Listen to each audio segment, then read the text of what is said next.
Ya. Assalamualaikum warahmatullahi wabarakatuh. Waalaikumsalam warahmatullahi Waalaikumsalam wabarakatuh. warahmatullahi wabarakatuh. Mohon izin rekan-rekan, jadi saya minta waktunya sebentar. Untuk hari ini kita ada tugas kelompok untuk agenda 3. Tugas kelompoknya itu membuat video diskusi tentang isu terkait pelaksanaan penyelenggaraan pemerintahan dalam upaya mewujudkan smart governance. Isunya bisa bersifat lokal atau terkait konteks tupoksi kita. Kalau kita lihat dari arti smart governance itu sebuah tata kelola pemerintahan yang cerdas, yang bertujuan untuk mewujudkan tata kelola dan tata pamong pemerintahan daerah yang baik dan terus berupaya meningkatkan kualitas kinerja birokrasi melalui inovasi dan pemanfaatan teknologi. Smart governance biasa tercapai jika manajemen ASN dan smart ASN tercapai. Oh iya, teman-teman. Ini kan di poin 3 ada kalimat ya, bila menggunakan perspektif yang beragam namun tetap relevan dengan materi manajemen ASN dan smart ASN. Kalau melihat dari pengertian manajemen ASN sendiri, itu yang pertama adalah pengelolaan ASN untuk menghasilkan pegawai ASN yang profesional, memiliki nilai dasar etika profesi, bebas dari intervensi politik, bersih dari praktik korupsi, kolusi, dan nepotisme. Untuk yang kedua itu, manajemen ASN lebih menekankan kepada pengaturan profesi pegawai, sehingga diharapkan agar selalu tersedia sumber daya aparatur sipil negara yang unggul, selaras dengan perkembangan zaman. Untuk yang ketiga, berdasarkan jenisnya, pegawai ASN terdiri dari PNS dan P3K. Untuk yang keempat, pegawai ASN berkedudukan sebagai aparatur negara yang menjalankan kebijakan yang ditetapkan oleh pimpinan instansi pemerintah, serta harus bebas dari pengaruh dan intervensi semua golongan dan partai politik. Untuk yang kelima, untuk menjalankan kedudukannya tersebut, maka pegawai ASN berfungsi sebagai berikut: pelaksana kebijakan publik, pelayan publik, dan perekat, serta pemersatu bangsa. Untuk yang keenam, agar dapat melaksanakan tugas dan tanggung jawabnya dengan baik, dapat meningkatkan produktivitas, menjamin kesejahteraan ASN, dan akuntabel.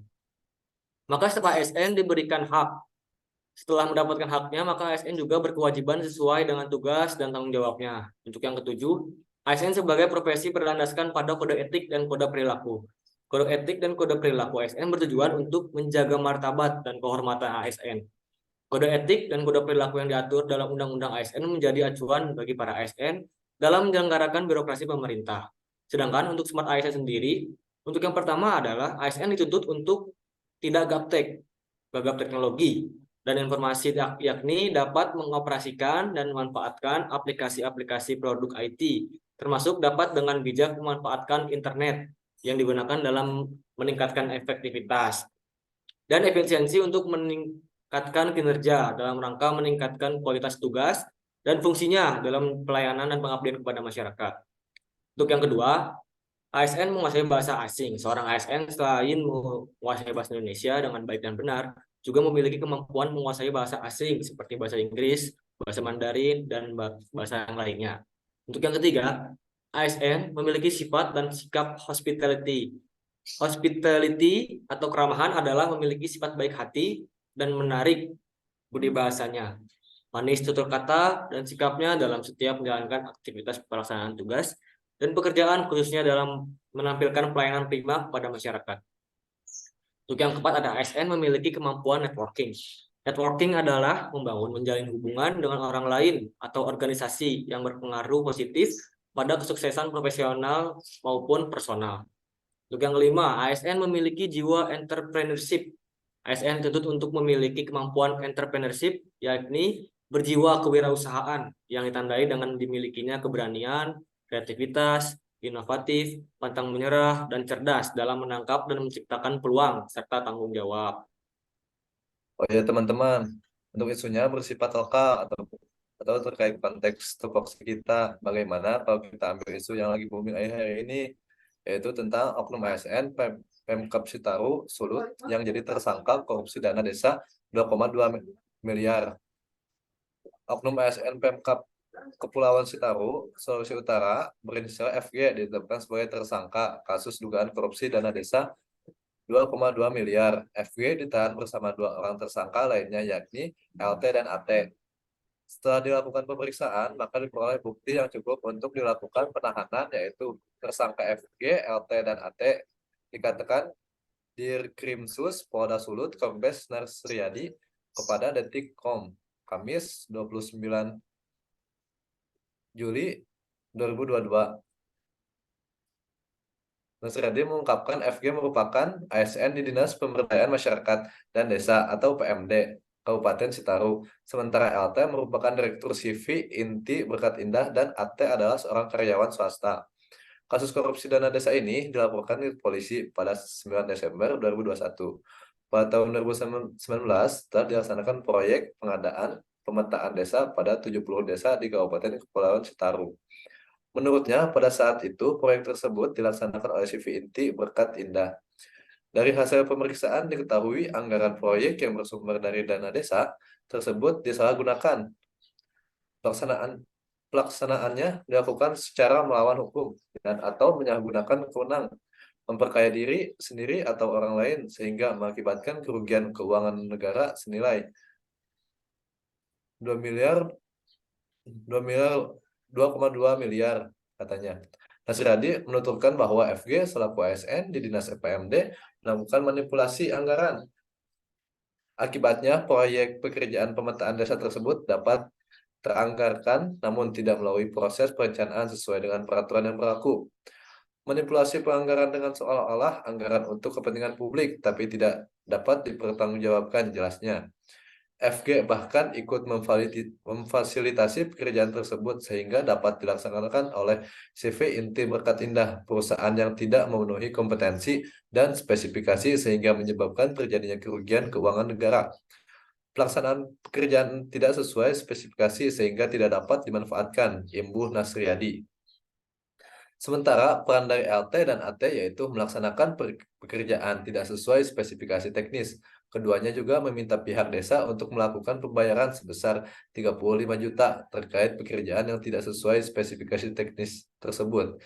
Setiap desa menyetor dana sebesar 35 juta sumber APBD desa dengan total kerugian keuangan negara 2,2 miliar pungkasnya.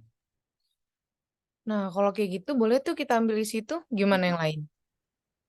Boleh, Nah, boleh. dari isu pegawai ASN pemerintah Kabupaten Sitaro tadi yang korupsi dana desa hingga 2,2 miliar, berarti kita harus bahas dari segi manajemen ASN sama smart ASN-nya nih, rekan-rekan. Dari isu di atas, diperlihatkan di mana instansi pemerintahan terkadang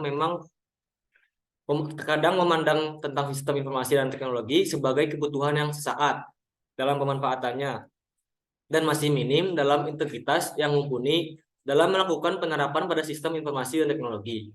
Di mana hal tersebut perlu dilakukan evaluasi secara terus-menerus dengan sistem informasi kinerjanya setiap tahunnya.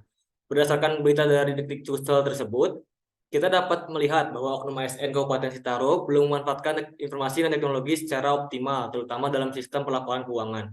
Sehingga terdapat peluang untuk korupsi dana desa lebih besar karena tidaknya sistem yang jelas dan transparansi. Dalam pemanfaatan teknologi informasi dapat mempengaruhi nilai-nilai dari informasi pada laporan keuangan pemerintahan. Informasi-informasi yang dapat bisa sesuai waktu yang dapat diartikan sebagai bagian dari nilai-nilai informasi yang bisa digapai melalui peran komponen teknologi. Karena informasi sebagai produk yang berperan untuk sistem teknologi informasi yang bisa menyediakan informasi agar bermanfaat untuk yang berkepentingan dalam proses pengambilan keputusan dengan lebih efektif. Pemanfaatan teknologi informasi bisa mempengaruhi keandalan dan ketepatan waktu pelaporan keuangan itu sendiri. Berarti dengan melakukan pemanfaatan teknologi yang mendukung, tentu bisa banget ya mempengaruhi proses penyaluran data, juga dengan lebih cepat kepada masyarakat luas seperti pada saat adanya proyek pengadaan pemetaan, retribusi pelayanan, serta yang lainnya di mana hal ini tentu mengoptimalkan dari segi biaya yang bisa dialokasi ke hal yang seharusnya diperlukan. Dalam upaya mewujudkan smart governance dari segi smart ASN, dengan manajemen ASN, kalau dari isu di atas, yaitu yang pertama, ada bidang IT, baiknya semua pemerintahan desa dapat menerapkan sistem IRT, dan IRW yang berinduk pada e-government atau electronic government yang diperuntukkan sebagai pelayanan publik, di mana untuk IRT dan IRW, program tersebut bisa mengakses mengenai sistem jaringan mengenai pertemanan sosial. Lalu ada e-toko yang dapat mengakses kegiatan ekonomi di sekitar desa atau kelurahan mereka mengenai usaha kecil, mikro, atau UKM. Dan e-government yang dapat menambahkan wawasan masyarakat juga pengguna lainnya mengenai berita kota secara keseluruhan, proyek yang ada di daerah pengguna, kebutuhan informasi tentang kesehatan di kota tersebut, dan juga lainnya. Terkait dengan isu di atas, penerapan ini juga berguna untuk memantau penggunaan anggaran desa terkait kegiatan yang dilakukan dengan menggunakan dana desa. Adapun yang kedua yaitu integritas, diadakan pelatihan atau pembinaan kepada perangkat desa atau kelurahan untuk memotivasi nilai integritas dan profesionalitas dalam bekerja, sehingga tindakan korupsi bisa dicegah dan tidak menjadi budaya di lingkungan pemerintahan. Bagaimana teman-teman? Boleh Kang Budiman? Ya, boleh. Setuju? Berarti ada dua ya dari bidang IT sama integritas. Jadi dari IT kita bisa pakai e-governance atau IRT sama IRW. Terus dari integritas bisa diadakan pelatihan atau pembinaan gitu ya, Kang? Terus gimana nih yang lain? Ada lagi nggak? Kalau udah nggak ada, nanti boleh ya minta tolong rekan-rekan hasil diskusinya dirapikan untuk nanti kita upload ke Kolabjar. Kurang lebihnya mungkin itu aja ya teman-teman. Terima kasih atas waktunya. Ya, terima kasih. Sama. Assalamualaikum warahmatullahi wabarakatuh. Waalaikumsalam. Waalaikumsalam warahmatullahi wabarakatuh.